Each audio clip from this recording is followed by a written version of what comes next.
Hey guys, working on this 94 Chevy 1500. I just want to talk to you for a second about the wipers and washer fluid spray. This truck came in, had no wiper operation whatsoever and no washer spray. So initially I thought, okay, maybe the wiper stock on the column was no good, but that wasn't the case. So I'm just going to show you this real quick here. This is the wiring schematic for our wiper and washer system. We have one fuse that protects all of the circuits, and then we've got this piece here. This is our windshield wiper motor module, which is located inside of the wiper motor housing, and I'll show you that a little bit more in depth here on the bench. And then we've got our windshield wiper washer switch. That's our switch that's on the column, and our washer pump, which is located right here. One connector with two wires on it. It's a pretty simple circuit. The first thing I did was check the fuse, seeing as neither of those systems were working. It's a possibility the fuse was maybe blown. I checked it. It's located underneath of the dash, or sort of in behind the dash, really. In the top right-hand corner, it's a 25 amp fuse located up in here. And it was fine. And then the next thing I did was just check power and ground and stuff at the connector. Our connector right here comes off very nice. You can see some mice or something been chewing on these, but we got a few wires. Our white wire is our power. That's from the 25 amp fuse that goes into that module.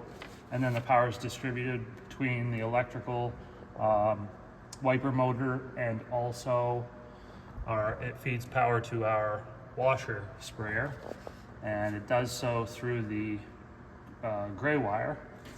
And then all of our intermittent speeds up to high go through the gray wire, and the purple wire is it's our high speed wire, which is just direct 12 volts right to the motor.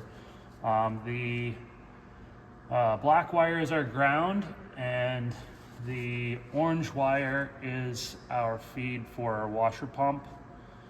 But yeah, I just wanted to show you what was going on with this thing.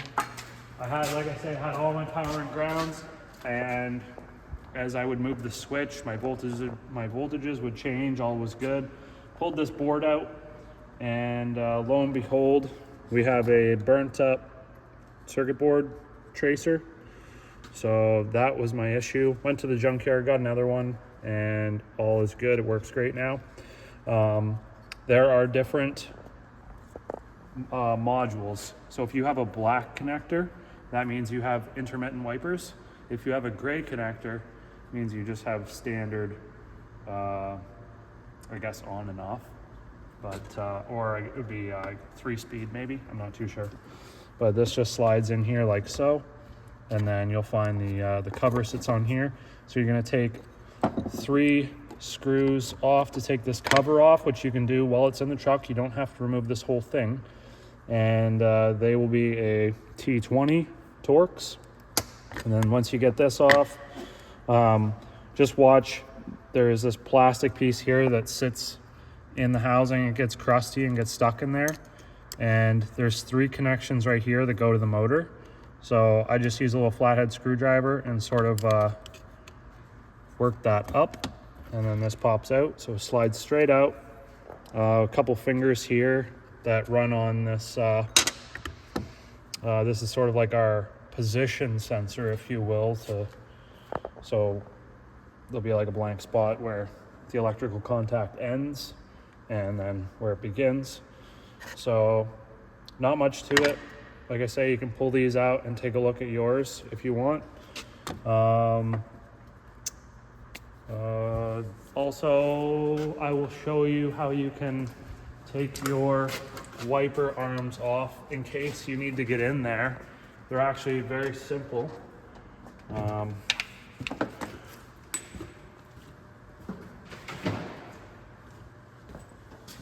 Now this guy's got an aftermarket cowl on this thing, which is pretty tight.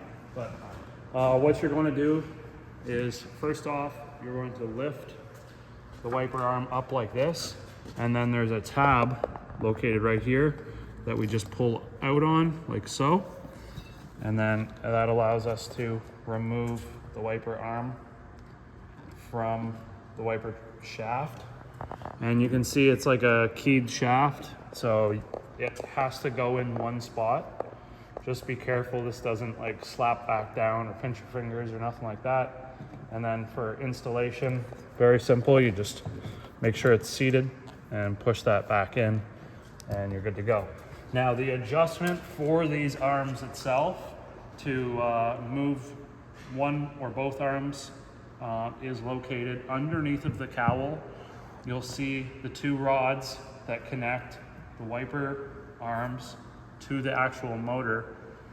There will be the two rods that come up to the stud on the motor, and should be two 10mm nuts on each one that you can loosen off, and they're in a slotted track so you can move them one way or another in order to move the wiper arms up and down. They might also be 8mm, maybe not 10. I had a truck that I went to the junkyard today, and 2 of the nuts were 10 and 2 of the nuts were 8. I don't know what size they're supposed to be for the factory. I'm guessing 10, but that's pretty much it. I guess I could give you a quick overview on the steering column as well in case you need to get to your switch. So we've got, you pretty much, to get the steering wheel off, you get the center pad out, and then you've got a nut. Take the nut off. You can use a steering wheel puller like this in order to get your steering wheel off. You can buy cheap ones of these from Harbor Freight or Princess Auto or Amazon, wherever.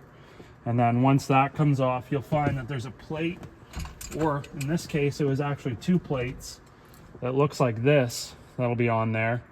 And there's another tool that pushes this in because there's a big spring that sits behind it.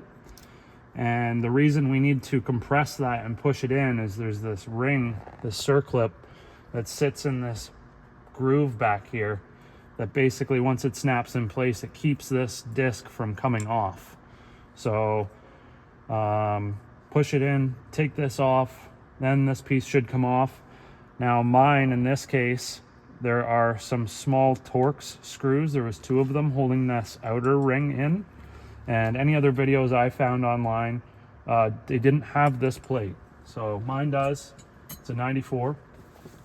Once that comes off, there is 4 screws. They're Phillips, located here, here, here, and I think there's another one underneath it here to remove this piece, which is there's wiring that comes up. This is for your turn signals. When you turn, it will click and shut the turn signal off when you're turning back. So this piece comes out. There's wiring harnesses. There's 2 of them, one for this piece and another one for your wiper stuff that run down the column.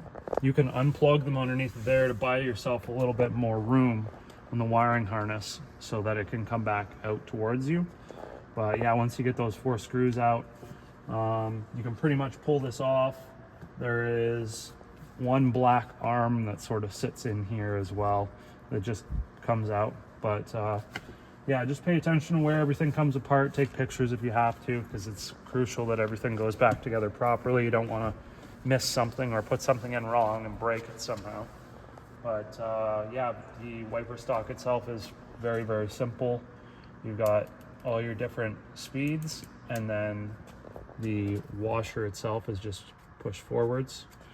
So I think that's pretty much it. If you got any questions, throw them in the comments below. I might be able to help you. And give the video a thumbs up if it helped. Subscribe for more content. We'll see you in the next one.